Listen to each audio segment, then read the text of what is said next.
அடிமாலி தாலுகா மருத்துவமனையில் கார்டியாலஜிஸ்ட் நியமனம் உடனடியாக நடத்தப்படும் என்று தேவிகுளம் எம்எல்ஏ அட்வொகேட் ஏ ராஜா தெரிவித்துள்ளார்.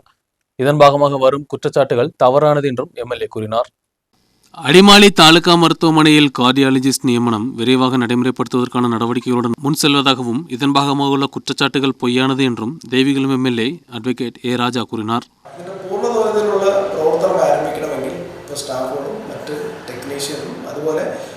വന്നിട്ടുള്ള ഉപകരണങ്ങളുടെ ഇൻസ്റ്റലേഷൻ എല്ലാം പൂർത്തീകരിക്കുമ്പോൾ മാത്രമേ ഇത് പൂർണ്ണതോതിൽ നമുക്ക് തുടങ്ങാൻ കഴിയുള്ളൂ. അതുമാത്രമല്ല കാത്ത് ലാബിൻ്റെ പ്രവർത്തനം ആരംഭിക്കുമ്പോൾ ഒരു പ്രത്യേകത വെച്ചുകൊണ്ടാണ് നമ്മുടെ ഈ പ്രദേശത്തേക്ക് കാത്ത് ലാബിൻ്റെ പ്രവർത്തനം ആരംഭിച്ചിട്ടുള്ളത്. അപ്പോൾ അത് പ്രവർത്തിക്കണമെങ്കിൽ ഇനിയും 10 കോടിയോളം രൂപ ആവശ്യമുണ്ടെന്നാണ് പറഞ്ഞിട്ടുള്ളത്. ഈ 10 കോടി രൂപ ഇവിടെ കൊണ്ടുവരുന്നതിന് വേണ്ടിയിട്ടുള്ള ഇടപെടൽ നടത്തിക്കൊണ്ടിരിക്കുകയാണ്. ഈ 10 കോടി വരുമ്പോൾ നമുക്ക് സ്വാഭാവികമായിട്ടും സർക്കാരിൻ്റെ ഇപ്പം തന്നെ സമ്മർദ്ദം ചെലുത്തുന്നുണ്ട്. ഒരു പോസ്റ്റ് ഗ്രേഷൻ നടത്തി അടിമാലിയിൽ ഒരു കാർഡിയോളജിക്കൽ സേവനം ലഭ്യമാക്കണമെന്നാണ് ആവശ്യപ്പെട്ടത്.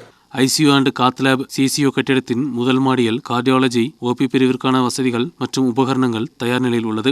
மருத்துவரின் சேவை கிடைப்பதோடு இதன் செயல்பாடுகள் தொடங்கும். நெடுங்கண்டத்திலிருந்து மருத்துவரை கொண்டுவர ஏற்பட்டுள்ள பிரச்சனைகள் தற்காலிகமாக தீர்வு காணப்படும். 12.5 கோடி ரூபாய் செலவில் வேலைகள் நிறைவு செய்த கட்டிடத்தின் திறப்புடன் உடனடியாக நடத்தப்படும். ஃபயர் அண்ட் சேஃப்டிக்காக 13 லட்சம் ரூபாய் செலவில் வாட்டர் டேங்க் வேலைகளும் நடைமுறைப்படுத்தப்பட்டுள்ளது. மூணாரில் அனுமதித்து வேலைகள் தொடங்கப்படும் சூப்பர் ஸ்பெஷாலிட்டி மருத்துவமனைக்கு தேவையான காத் லேப் வேலைகளும் விரைவாக நடைமுறை வரும் என்றும் எம்எல்ஏ கூறினார். ആശുപത്രിക്ക് ആവശ്യമായിട്ടുള്ള കാര്യങ്ങളെല്ലാം ചെയ്യുന്നതിന് വേണ്ടി ഗവൺമെന്റ് തയ്യാറാകും.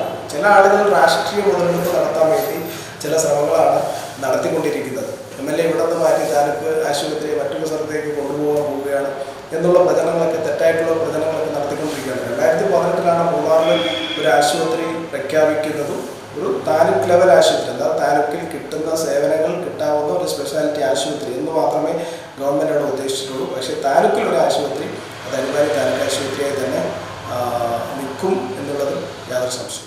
அம்மா குழந்தை மருத்துவமனை நடைமுறைக்கு வராதது யூடிஎஃப் தலைமையிலுள்ள பிளாக் பஞ்சாயத்தின் மெத்தனத்தை தொடர்ந்துதான். 2018 பணம் வீணானதை பின்புதான் இடம் கண்டுபிடிக்கப்பட்டது. சித்ராபுரம் ஆரம்ப சுகாதார நிலையத்திற்காக 2 கோடி ரூபாய் அனுமதித்து வேலைகள் நிறைவு செய்யப்பட்டதாகவும் எம்எல்ஏ கூறினார். News bureau, Adimali.